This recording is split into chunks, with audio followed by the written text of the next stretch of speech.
All right. Hello, everyone. Hope everyone can see and hear me all right. Welcome to the session. The future of work, navigating the intersection of AI and human potential. Hello to the chat. Please, if you're in the chat, say hi, tell us where you're from. If you have any particularly interesting, funny, or maybe unexpected experiences with AI, throw them in there, please. Hope everyone's having a great day, whatever time zone that you're in. My name is Vic Hebar, and it's bright and early in Santa Monica, California, where I'm at. So I lead the growth team at Transcarent, and we're proud to partner with Hacking HR for this awesome October series. For those of you that don't know, Transcarent is a healthcare technology and services company that partners with employers to provide high quality, affordable, and easy to navigate healthcare for their employees. Now, our product is centered around the intersection of technology and human expertise, with AI embedded in our core experience. So, as you can tell, I'm really excited for this panel. Now, with that said, Jessa, I think, is doing all the magic behind the scenes. So, if you could bring on the panelists when they're ready, that would be awesome. Thank you. Hi, everyone. Welcome.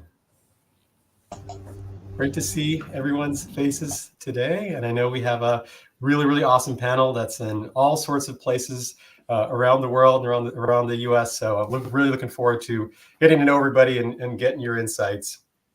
So, all right, let's get right into it. So what I'm going to do is I'm just going to kind of go around, solicit a quick intro, and ask each panelist a question. And in the chat, please feel free to chime in with your thoughts and any other questions that you might have. So without further ado, why don't we start with Megan? Megan, can you kindly introduce yourself and maybe tell us where you're located? And feel free, but no pressure, for a fun fact. A fun fact, that is a lot. So my name's Megan Marie Butler. Right now I'm in the middle of a career move, but I'm a PhD student with the University of Leeds in the last year of my PhD, and really excited to be on this panel today because it's really touching at the heart of what I'm working on around the critical role of leadership and innovation. A little bit of where I'm logging in from. I'm logging in from a bitty village called Caslow, BC, my home. I snuck away for a little bit here. So bright and early along with everybody else. And a fun fact about me. Oh my gosh. I guess the fun fact is I'm fourth generation in this village. Our family settled here when they migrated over to North America and part of the sixth generation in our community. Awesome. Now, Megan, with your expertise in AI and the future of work, how do you see AI reshaping roles and responsibilities in the workplace? And kind of what should employees be prepared for? Yeah, so that's a fantastic question. I think a really important one to start this panel off with. What we need to remember is that AI is like any other innovation that we've seen throughout human history, and that we've seen these coming in repeatedly and repeatedly, and we can start to notice the pattern. On top of it, innovation has been studied for quite a few decades now, so we know quite a lot about it. And what we can see generally with new innovations and what we're seeing with AI is that there's going to be a focus on effectiveness and efficiency.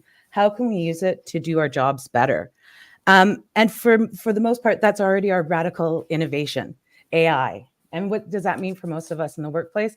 That means we need to be focusing on incremental innovation, those little innovations that start making this big innovation really be effective in our workplace. And that takes a long time. It isn't something that happens overnight. As leaders in HR, it means that we need to help others think about how they're managing their problem solving so that our innovations, how teams are working, how they're innovating, are working together. And that's a critical role. And when we think about that, what is the kind of a fundamental piece to innovation? And that's creativity. And what's an important aspect of creativity in the workplace is psychological safety. And the role of HR is massive in these places. It's not just about us being able to help use AI, but it's creating the environment that allows other employees in the organization to think in a way that's creative, that allows them to push the limits, to take risks, and to use this new technology in new ways, and to create those little incremental innovations that help us adopt it and help us to use it more effectively and efficiently. Thank you, Megan. And that really resonates with me for what that's worth, because I always say that psychological safety is kind of a predicator for all the other things that you want to enable. Exactly. Awesome. All right. Why don't we move on to Dustin, if you don't mind giving a quick intro? Sure thing. Dustin Beezer. Hello, everyone. I'm in the DC capital region. I'm originally from Seattle, so I think Megan, I heard you're up in the BC area, so a little bit close there. I've been doing HR for 18 years across multiple different industries and across the US. Fun fact about me, I'm going to be vulnerable here. This is my first webinar / YouTube moment. So this is my big debut. I've got my kids all hyped up about it. So if I have any awkward or nervous moments, that's where it's coming from. No, you're doing great, Dustin. And speaking of kids, I have actually barricaded my office door because it is early here, just in case. I'm trying to avoid one of those BBC moments where they just burst in the background. Awesome, Dustin. So welcome. And as someone focused on leadership and talent development, what are some skills that you think will be critical for employees to kind of thrive in a future that's maybe driven by AI?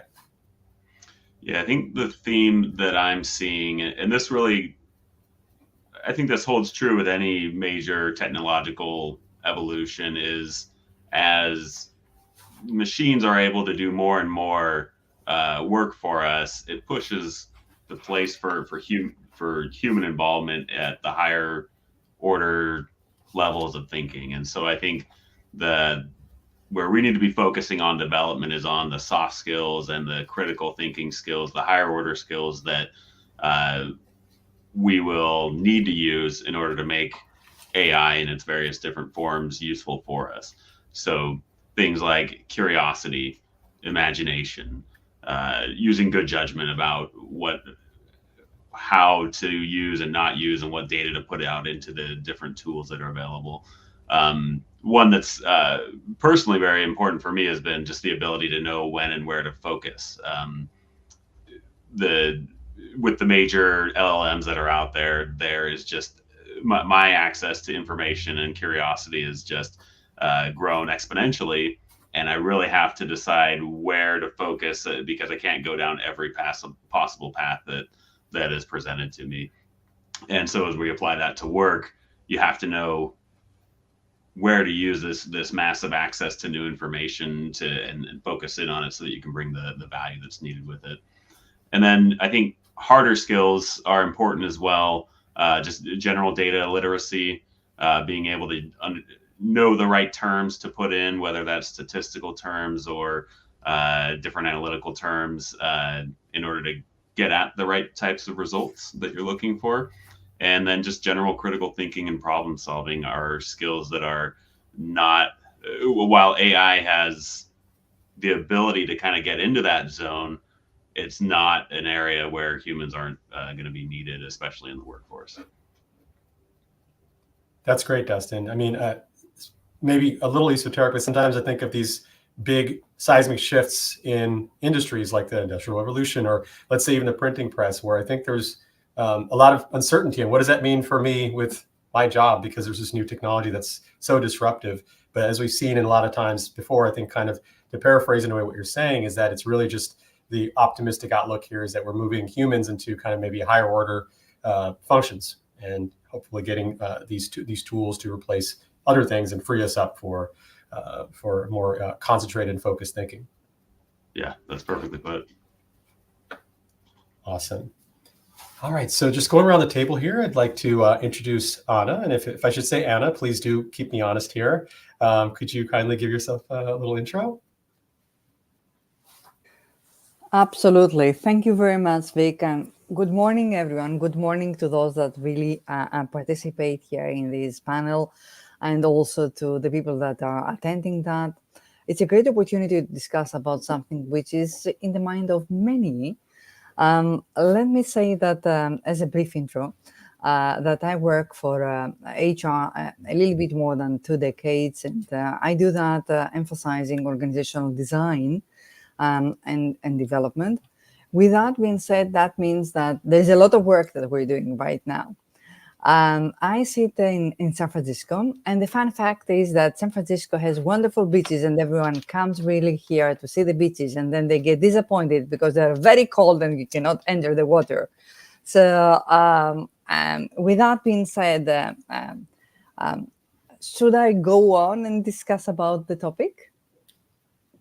Yeah, thank you for that. I mean, I think that was a great intro. I'd love to hear more stories about you being in San Francisco and being in the epicenter of a lot of this stuff too, which is really great. But for the purposes of this panel, given your experience in managing workplace transformations, as you said, for 2 decades now, how can organizations kind of strike a balance between automation and the need for human creativity and empathy in the workplace? That is a very well targeted question. Why? Because transformation is really the thing that is happening right now. And let me say that in order to achieve that, we really needed to find a way that the people, the humans, are very much well positioned alongside technology and machine learning. So that means that we really need to redesign the whole operating model for the corporations.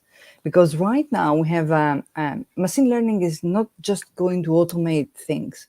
It's going really to change the handoff points with the humans. So we really need to revisit how we do business. We really need to revisit the processes. We really need to revisit the structures, the job content, the competencies required for each role. And that means that we really need to go out there and revisit, for example, the capabilities that we need as an organization, the capabilities that we need in many different aspects and in the aspect of the human. So with that being said, that means that we really then need to revisit the governance, the structure, the roles, the competencies for the roles, and so on. That also means that we really need to change how we do things around.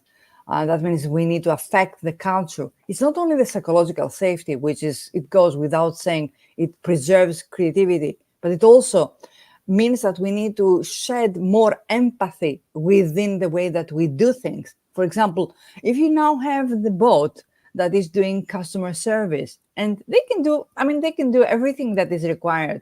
What is the role of the human in the whole story? The role of the human is to be empathetic and really put that into the whole picture. So how you're going to emphasize that? How are you going to ensure that? And that's something that the culture will create, preserve, and sustain afterwards. But we can talk more about that during the unfolding of the discussion. I know some members of the panel, and I know the wonderful things that they have to contribute. Thank you for that. That's really great. And I mean, there's a lot we love to unpack there over this chat. One thing I just kind of wrote down is redesign the operating model of corporations. I mean, that is such a sort of powerful thing to kind of sit there and think about. Would love to revisit that and get thoughts from the rest of the panel.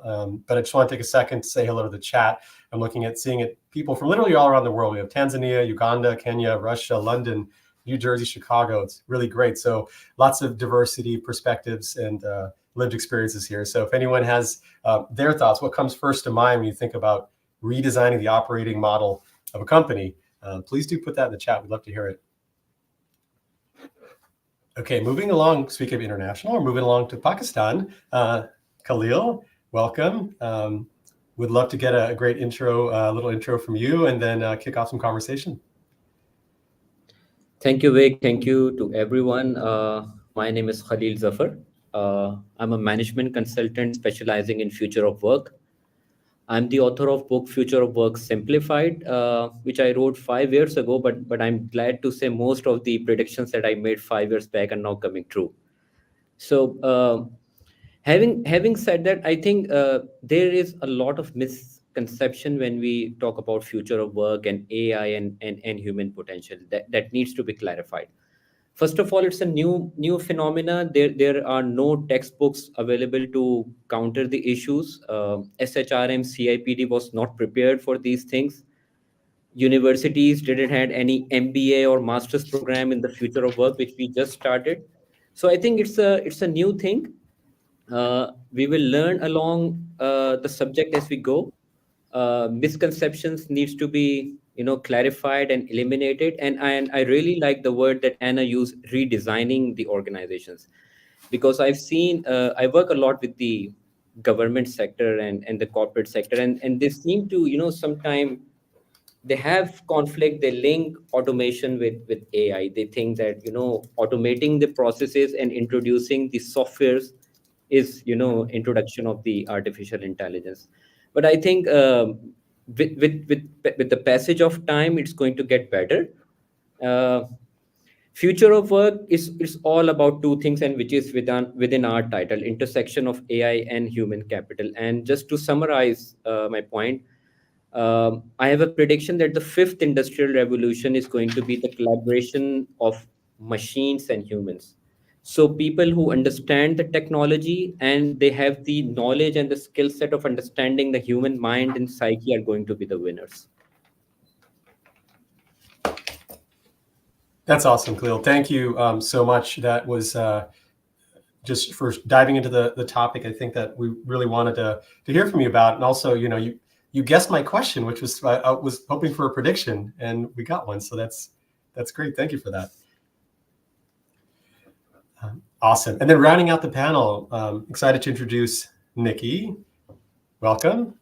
Hi, everyone. Good morning, good afternoon, good evening. My name is Nikki Stanley. I am a Chief HR Officer or Head of People and Culture with 20 plus years of experience in HR across several sectors. And my journey to AR, I took a career break, and I'm originally from New York City and recently relocated to Charlotte, North Carolina, and decided to take a pause. As many of you I know can relate on the burnout that we have in our profession.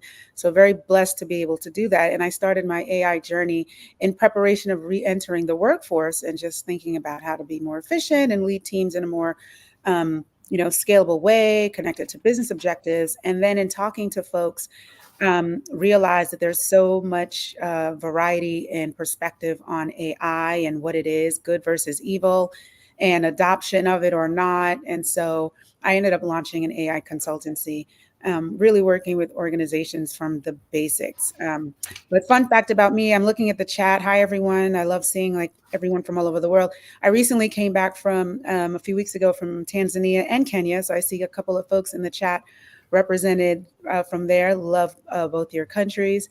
And I also saw someone from Trinidad, which I'll be there in a couple of months because I am a carnivalist, if so to speak. I love going to Caribbean carnivals. So those are, I guess, two fun facts. Wow, those are some great fun facts. We get like a 3-for-1 there. That's great. Awesome. Thank you. And I think I definitely hear that a lot when I'm talking to my HR team and other folks in the industry. Is just this idea of just burnout. There's a high pace. There's a lot of sort of emotional weight that your teams carry and all that kind of stuff. And I'm just curious, when you think about, going a little off script here, but you prompted this with your great intro about, do we feel confident that AI it can help us there at some point, sort of in thinking of the future of work? It's not just HR, a lot of teams, marketing teams, finance teams that deal with a lot of burnout. Is there really a promise here that the machines can actually help? Like this thing that we've been promised for hundreds of years now, is that machines are going to help make our lives easier. Is this actually going to happen? Yeah, I honestly think that it can. And especially, having led, leading HR, these are not revenue generating teams, marketing, HR, finance, ops, admin, these are not revenue generating teams. So there's a lot of administrative, there's a lot of, for lack of a better term, grunt work, administrative work in these roles that sometimes just cause the burnout because the use of time is not being used effectively or on the most creative or innovative ways. And, depending on what technical investments are made within these teams, sometimes the work can be a little bit more arduous than it even needs to be, depending on the kinds of investment that these teams get, which typically are not really the most, robust tech investments in an organization. So in talking to folks, the adoption of AI for a lot of the people that I know who are working in support functions, when I ask them, has your organization adopted AI? It's very low. The response rate there, it's just very low in terms of yes. And it's been left up to them to figure out ways on how to adopt AI, but they don't even know where to start.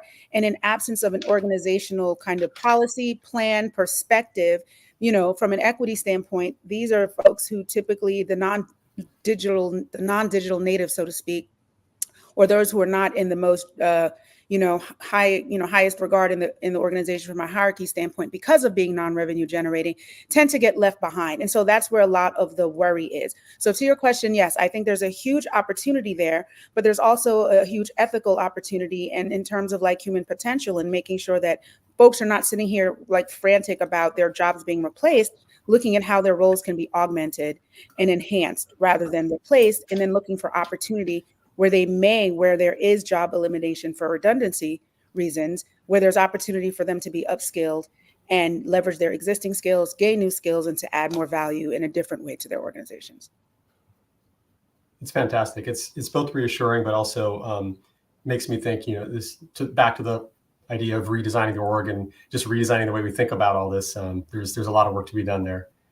Yeah. And yeah, thank you for that. Thank you, panel. That's really great. Appreciate all the intros and prompts to the questions. And Nikki, actually, your kind of ending statement there about ethics, I think is a really powerful point, and I think it's great kind of bridge to take us to where I want to talk about next, and kind of open it up to all of us here in the panel for our thoughts. And maybe we'll start with you, Megan, first on this, and feel free to kind of popcorn over if you'd like. But we'd love to get a sense, speaking of ethics, so what ethical considerations should organizations, you think, be mindful of as AI becomes more embedded in the workplace? Like maybe in terms of like retention of employee well-being and satisfaction, and maybe other things that we're not thinking about. Yeah, I've spoke on this subject for way too much. I could fill up way too much time with this, so I'll keep it short. And I'd love to hear from everyone else. So when I talk about the AI ethics, I really focus on 7 dimensions that we need to be evaluating, taking a risk management-based approach. Particularly with HR, I'm not going to go into fine details of obviously things like privacy, data privacy, forgettability, response and other responsibilities, liability of algorithms, et cetera, but focus more on the HR's role. And it's exactly what you're saying is, with the role of HR, we need to be focusing on the human factor. How is this impacting jobs? We already have a massive issue across all industries where job descriptions aren't matching roles. How are we hiring better people when we can't even have that level of responsibility? To make sure that our data is reflective of our organization. So there's a massive role here for HR to be playing in ensuring these smooth transitions. Unfortunately, organizations don't always think that way, or we don't always react the way that we should be or act the way we should be. And that's going to be a massive challenge. Roles are changing rapidly, and they're impacting people. And as we say, like as comments like Nikki said, there is going to be redundancies, which shouldn't be. People are able to be redeployed, retrained, and utilized within the organization and retained, normally at a much lesser cost than getting to the point of needing redundancies and replacements. So there is a massive role here that we need to be thinking about as we move forward in the ethics. And it's beyond the digital ethics. It's the human aspect that we really need to be thinking about. How are we impacting people's roles? Are they doing a job that's no longer on paper for them? Has their role completely changed? And how are we supporting them?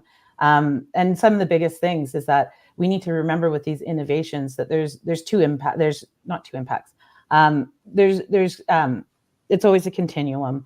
There's 2 general kind of aspects that we're looking at when we're looking at adopting new technology, particularly into business. We're either creating a competitive advantage, where we're looking at that frontier of technology and we're creating something new, or we're fixing a need, we're solving a problem. Generally, when we're solving a problem, fixing a need, that's where we're going to see massive impact in the business and potential redundancies.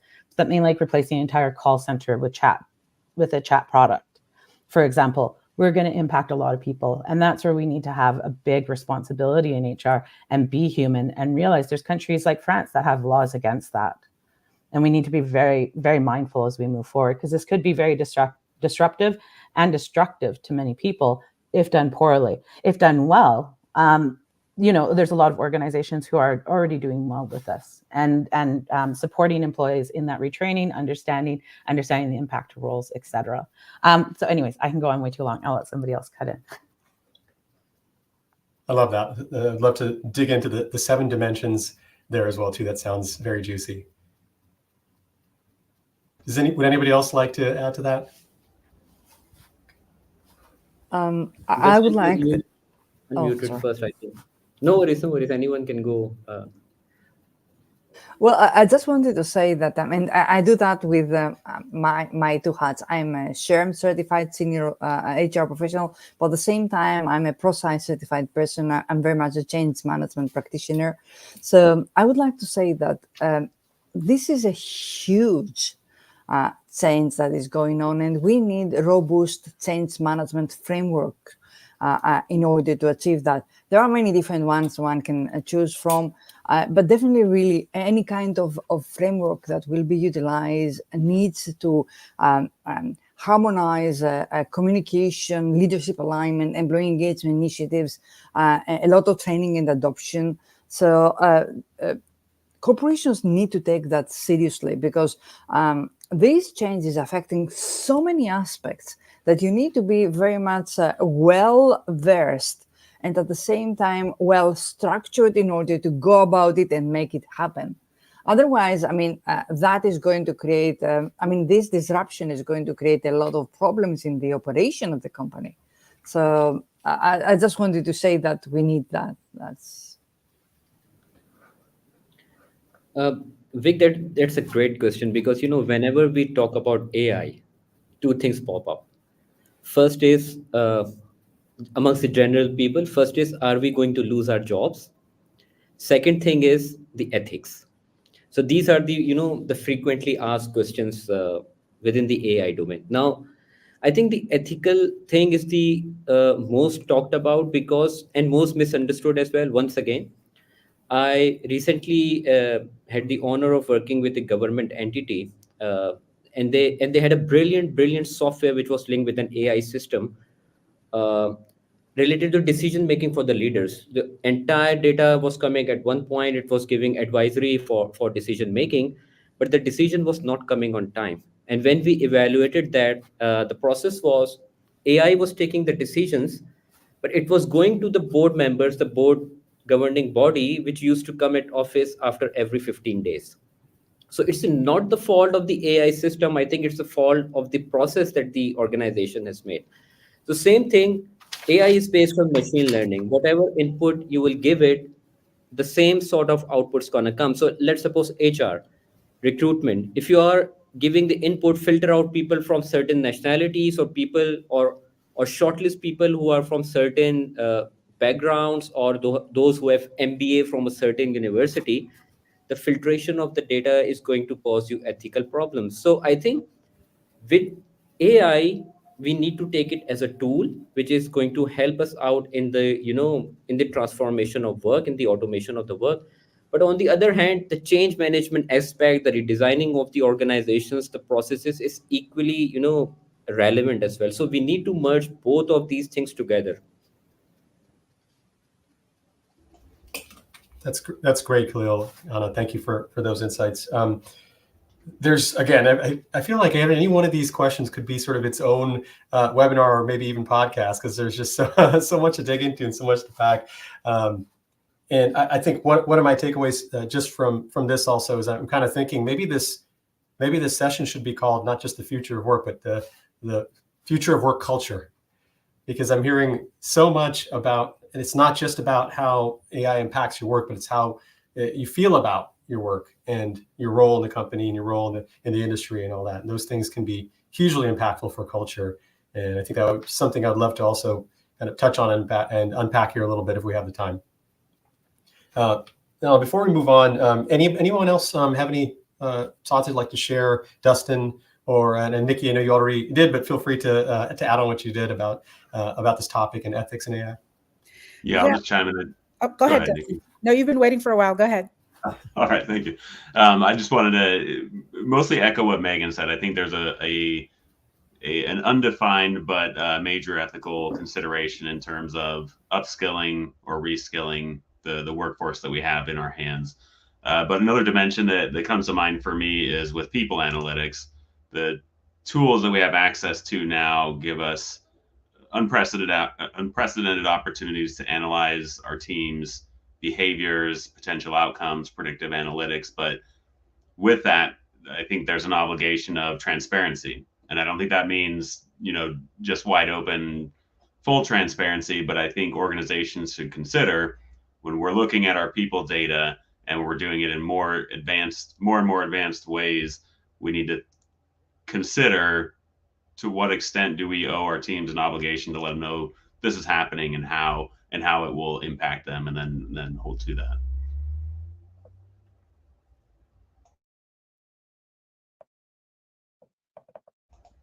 You're on mute, Vic.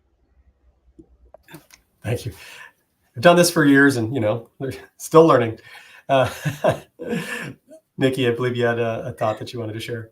Yeah, the only point I was going to make is just to, kind of expand on what Khalil was saying, is that for those who are building tools or like leveraging custom-made tools or, off-the-shelf products, really thinking about the fairness constraints and your outputs, and really analyzing like what's actually happening, and not just implement a tool.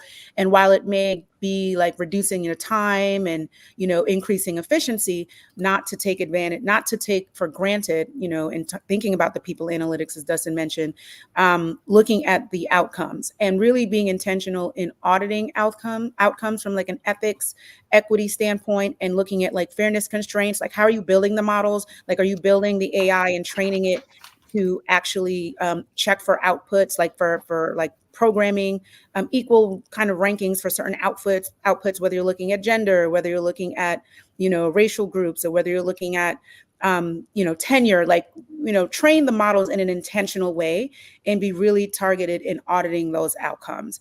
I think that's really, really important. And I think that, in terms of some of the concerns that people have, bringing folks along the way and being transparent in the adoption and implementation and assessment of using AI within organizations, like being transparent about each of these steps and making sure that leadership is bought into why these steps are important, I think is crucial from like an ethical standpoint, and also, measuring outcomes connected to business goals.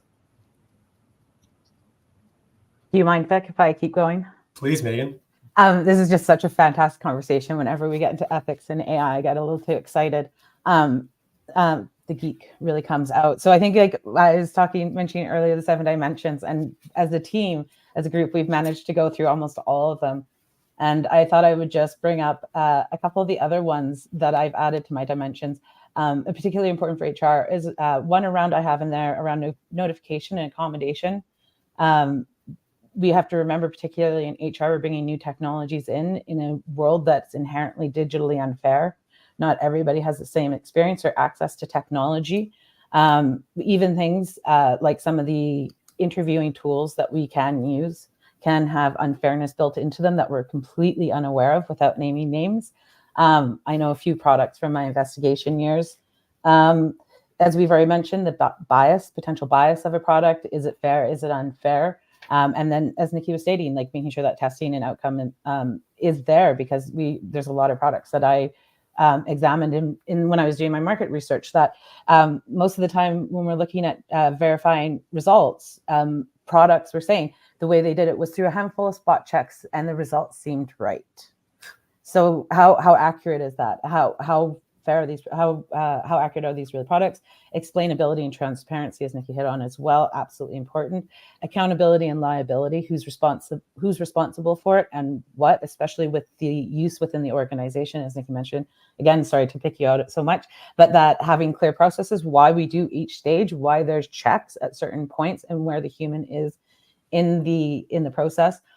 And as I mentioned before, the job responsibility changed to jobs from workers. And as we've all talked about, data, privacy, portability, and use. And one of the most important that really particularly with HR, when we're using it to make decisions about people, is the effectiveness and potential misuse of the product. We have to remember that a lot of products are sold in a way, in an altruistic way that says like, oh, we're going to help you figure out who's going to leave the organization before they leave so you can have an intervention, or whatever the model is. We have to remember we're turning around and giving that information to people. people who can do very dangerous things with it, and we have to be responsible for that information throughout. So those are the 7 dimensions that I work with when doing it, and we need to be thinking about, as Nikki pointed out, and as we've kind of talked about throughout this discussion, as HR, we have a huge responsibility to understand what this technology is doing within our own departments and with our organization. And I absolutely agree with the transparency. Let people know, let them know what we're judging them on and why. Because the worst thing that's going to happen is that misuse is going to come out in court cases. And we've already started to see that over the last few years, if you've been paying attention. Anna is raising her hand. Please jump in. I would like to say that as part of an organization, of a non-profit organization that I am in the board, which is called Artificial Intelligence in Action. With that organization, we had the opportunity to create an international conference with DC dignitaries and Brussels European Union dignitaries.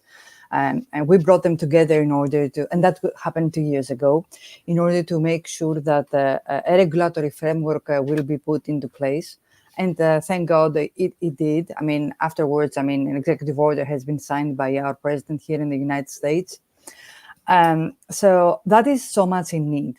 It is so much in need, really, organizations really to pressure how things are being done and make sure that a regulatory framework gets into place. And as really AI is evolving, we need to evolve also the kind of regulatory framework that exists, because that one may become obsolete very soon. So that is one thing that I wanted to say.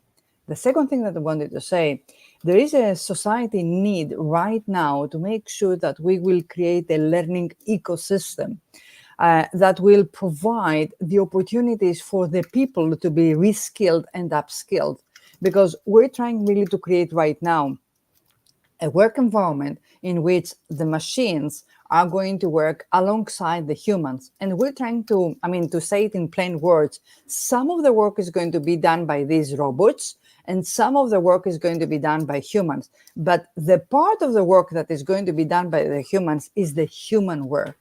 And for that skills, we may need really to refresh how we do things and the kind of capabilities that we have in order to do this. The whole learning thing needs a very much coordinated effort by too many institutions. That's why I'm talking about a learning ecosystem. And we need to put a lot of pressure of creating that among businesses, learning institutions, and the society overall. Thank you, Anna. That was really, really insightful. And I think it also kind of speaks to the idea that you brought up earlier about redesign. It's not just the redesign of the company, it's a redesign of sort of the whole ecosystem, how we interact with each other, how we think about all of this. And the more that we can start to kind of get ahead of it, the more we can kind of hopefully harness it. Also, I love the repeated refrain about transparency. I think about that a lot. Maybe it's my simplistic mind, but I kind of think about ethics and transparency as sort of intertwined. The more you obscure things, the harder it is to get people to trust, especially when there's maybe a default state of mistrust amongst a lot of people. I feel like you have something to comment on that, Megan. I was just going to say, how can you have informed consent when people aren't informed? And ethics in our medical industry, the history of that is horrific enough. What we're already seeing in AI is challenging at time to work in this industry. So as HR, we need to be the shining light. Yeah, and I do want to jump in on one point as HR helping to guide, our organizations in this direction. For those organizations that support client work, professional services firms, just thinking about transparency and how their data is being used and how, your consultants are, delivering on projects and to what extent AI is being used, the policies and transparencies don't only apply to internal, but also just being mindful of, what is being communicated to clients, the security of their data, the encryption of their data, the use of their data, and making sure explicit consent is given. And this is like all part of, designing the organization's approach and what the policies and guidelines and guardrails are on how AI can and can't be used, but of course, in the right order of implementation, of course. Great. Yeah. And just as an aside, like I mentioned, I work for a healthcare company, and this stuff is super, super important for us. Making sure as we have AI tooling that it's ethical, it's making sure people are safe. I mean, this is literally a matter of life or death, so we have to take it extremely seriously. And when we talk to benefits leaders and folks in companies and try to sell our platform, that's something that we have to try to do our best to convey, because that, like, if that is not there, if we can't, you know, really tell people that this is actually safe and this is going to be, there's guardrails around it, and you can trust this because of, not just because we're saying it, but because of these results, it's really hard to get beyond that. So I think that's really important. And a little shout out to our company's name, Transcarent, for being a portmanteau between the word transparent and care. I didn't come up with it, but, you know, I'll give them all the shine.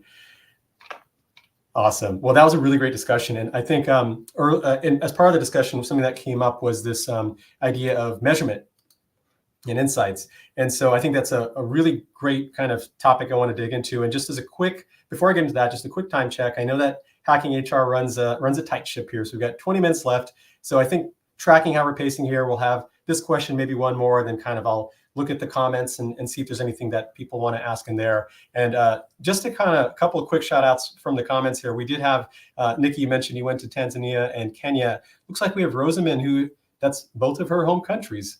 And that's pretty amazing. And we've got folks, somebody giving a shout out to Carnival as well, and people just logging in from everywhere. So this is really, really great to see the reach here. All right, so like I teed up, I'd love to kind of talk a little bit about metrics. You know, we've chatted a lot about philosophically, what does this mean for employees and for companies and for industries? But as an HR leader, you know, how can you measure this stuff? So how can you effectively measure the impact of AI on employee productivity, satisfaction, culture? Maybe at a high level, what are some things that you're kind of thinking about? And then if you have thought about this already, what are some concrete metrics that you'll be looking at? Is this stuff that you can just kind of sort of plug into existing Pulse surveys and get from, or is this making you, like, to paraphrase Anna, like have to rethink how we're even measuring employees' satisfaction and retention and all the other metrics that you care about? And maybe Dustin, we could start with you and get your thoughts on this. Sure. I think the old tried and true metrics will still hold value: customer satisfaction, productivity, time to completion, quality error rate. But what will change, or what I think should change, is as we implement new technologies to support us in our work, there needs to be a rebaselining and a redefinition of what's an acceptable score or level within each of those metrics. Because at the end of the day, our companies are still trying to generate revenue in the same ways. And are we improving that with the technology that we have? One area that I have a lot of specific interest in, and I'll give a shout out to Hacking HR. There's a course on organizational network analysis. And that's where you go in and look at what the communication channels are, where the decisions are made, where the conversations happen that really impact the company the most. So monitoring email and Teams chat flow and things like that. And I think that will be a new dimension for us to measure, to see which employees really have the most pivotal impact on our company. So I think as we're enabled to do that kind of analysis more deeply, that will be something that becomes more commonplace in how we measure ourselves. Great, thanks, Dustin. I know that some of us think about metrics every day at work. I do as well too, and I don't think at some point I've always said I wasn't a numbers person, but then at some point I think I had to be, and now I really geek out on it. So this is very interesting for me. And I know, Khalil, you've thought about this topic as well a little bit, so I'd love to hear your thoughts. Dustin used a word which we missed out. It was related to data analytics, and people analytics a lot. I think it's a keyword which every leader, every organization, and every HR people needs to understand and master these days. So, we always say the types of data. There is a descriptive data that comes within the organization through these tools, but the organization needs to have a good skill set of analyzing that data as well. So data is going to give you only one picture. How to utilize that data, create processes, help out with the automation is a whole new skill set. So I think utilization of the effective data is a key matrix over here. And also I think everything needs to be simple as possible, because sometimes as HR people and as leaders we try to overcomplicate things. So as soon as things are within line of the corporate strategy, they are part of the bigger mission, vision, and values, people can relate to that, they can understand what their matrices are, that's fine. So if your organization is an intellectually very high level where people are highly trained, use as much complex systems as you can. But as a start, I think simplifying the old KPIs, aligning them with mission, vision, and values can work for small, medium enterprises and those people who are trying to enter into the workplace. One small thing, integrating it with the value system is the best way forward. People who are utilizing AI, trying to utilize AI for better results, should be rewarded, should be appreciated. So as long as the values are being projected within the organization, the results can be tangible. There is, one particular area that I know is terms of like the most quickest entry point and use case for AI is on recruitment. So looking at recruitment data, and I was listening to another panel for the October series, and someone mentioned that they had gotten an email. They're an HR leader, and they got an email about being a great fit for a software engineering role. And they were like, there's nothing in my background that would make me a good fit for a software engineering role. And so looking at the the acquisition scores of like those resumes or candidates that were screened and hired using AI tools versus like the higher rate of those who weren't, and kind of like maybe thinking about how you pilot that just in order to like look at those metrics to ensure that if you see favorable outcomes with regards to like leveraging AI, that's great. But like looking really behind the data to understand like the metrics on who was not selected, and just really, auditing things like that, just because recruitment is just, again, probably one of the like easiest entry points or quickest entry points for leveraging AI. And just being really clear that we're not just too excited to like celebrate strong metrics, but really looking at the data behind the metrics as well. Hey, Megan. Yeah, I would love to add on to that. Some really great points so far. Working with organizations, one of the ways we work with them is to help them understand their capabilities holistically. So we look across all areas. And as Anna mentioned, the organization, how it's structured. There's obviously a real need to make transformations in that area. But that, and how transformed an organization, again, is a good metric in where they are on their digital transformation and analytical journey. We also look massively at the people and where they are in the journey. And then, of course, as everybody's mentioned, the technology, what we're using, how we're using it, and how we have it structured, because we know is that we can have the exact same technology stack across 2 organizations, 10 organizations, 500, it doesn't matter. They will all use it differently because of how their organization is structured and how their people operate. So it is critical to understand what technologies you're using, as Nikki points out, like that spot checking, understanding the products, not trusting products to do what they're saying, 100% be there, but also take that holistic picture of where your organization is at on that journey of adopting these technologies and using them effectively and efficiently, and make sure you're working at that level. Thank you, Megan.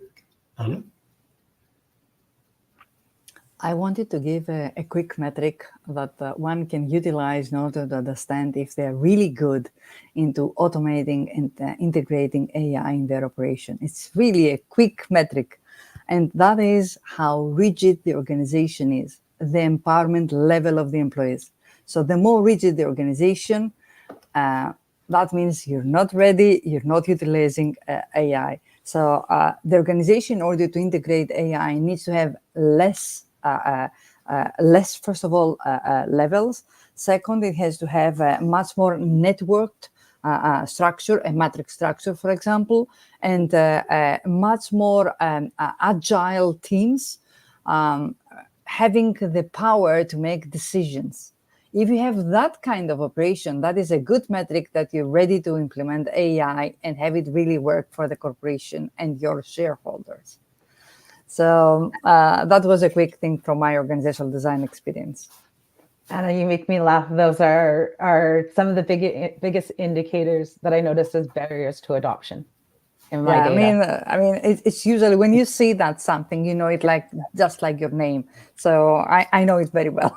Yeah. It's that decision, the distributed decision making, the hierarchy, the approach, the ability to take risks that Bridget you mentioned. You can almost see an organization and you see that super hierarchical, everybody's going up to someone higher in decisions, and they're just like, how's our adoption? And you're like, I can pretty much tell you where it's at already. Yeah. So I just want really to help our audience have simple measures in order to go on with that. Yeah.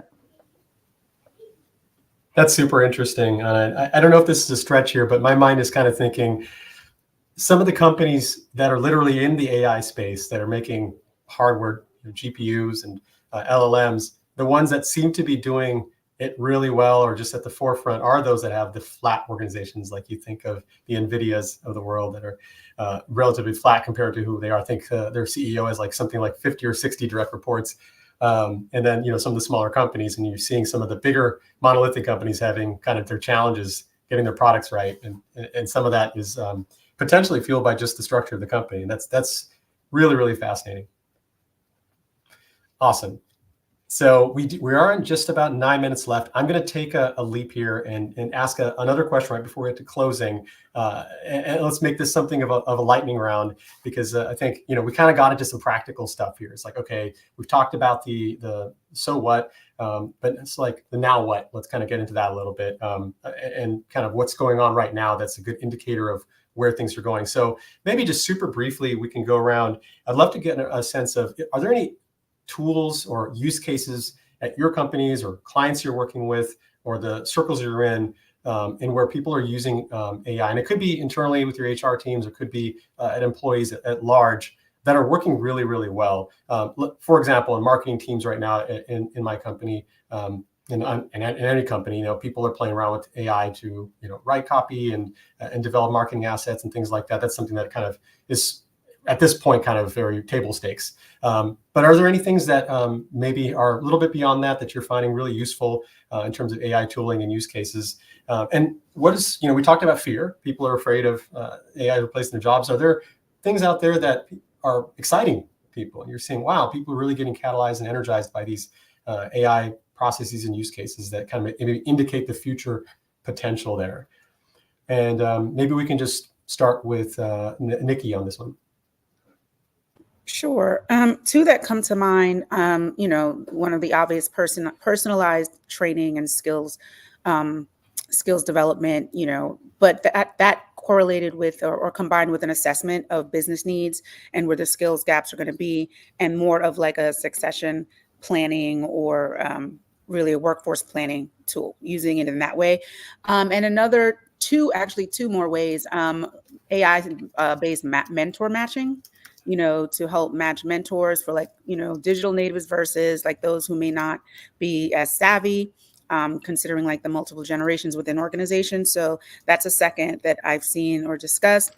And thirdly, actually AI matching to do cross-training and matching folks with their skills to like different projects across the organization where there's an opportunity for cross skills training, which then helps to reduce some of the hiring costs and ensure that there's redundancy or there's capacity rather for critical roles, but like really leveraging AI to help match those skill sets or help upskill and then also cross-train. Awesome. Why don't we just go clockwise here, Khalil? For me, that's clockwise.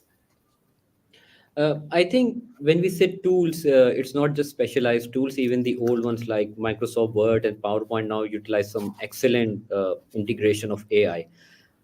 My clients and the people that I have seen, people who are not very good at data or visual representation of the data are utilizing AI. Now they can create some wonderful presentations, data analytics, and they can present some great proposals to not only the top management, but also to different clients as well. So I think this is where the greater aspect of data representation has become better.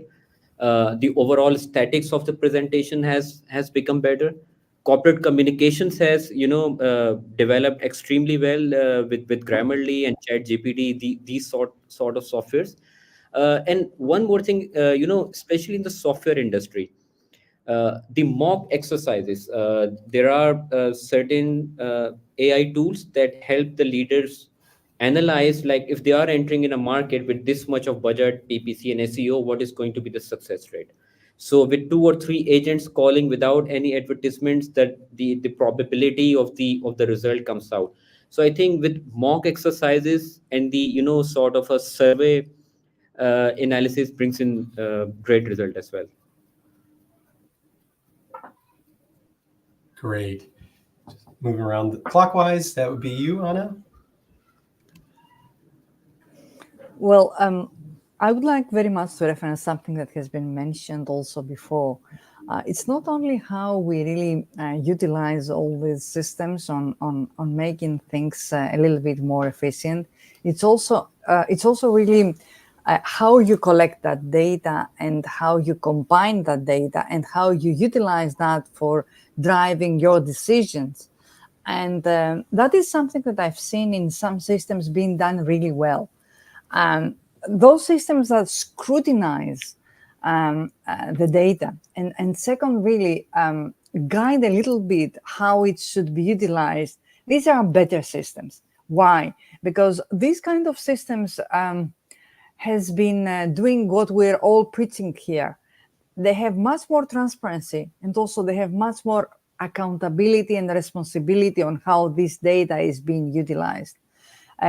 It is true that few systems do that, but we will see that more and more happening. And that is a little bit optimistic and wonderful direction that we're taking in order to utilize much more the vast human capabilities that exist. Because I would like to say once again that right now we need to forget how we were doing things, and we need to find the way to combine the human element with the machine element in a way that it would be very much cooperative and compatible. And that is a huge change on how the work is being done. Thank you. Well said. All right, Dustin, if we could get some quick thoughts from you. Sure. I'll echo what Anna said about combining the human and the machine element. The area, and I think we're in the earliest phases of bringing AI into the workplace, but the area where I've seen it have the most impact, especially in our HR teams, is just in research, information finding. I've seen that my teams are able to expand the areas where they can learn and contribute a whole order of magnitude further than where we could before, just because it's easier to get at and synthesize the information. I'll leave it at that. Totally. And now, Megan, any thoughts on this?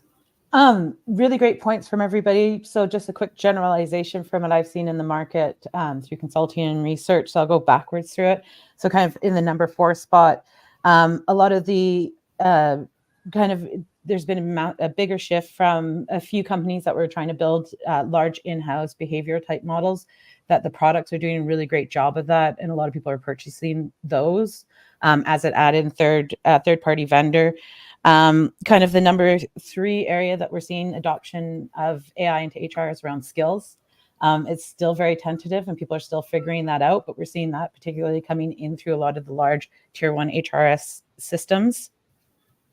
And the number 2 spot, which was always kind of shocked me for years of research in this area, was that the biggest use of AI in HR was through chatbots and now generative AI.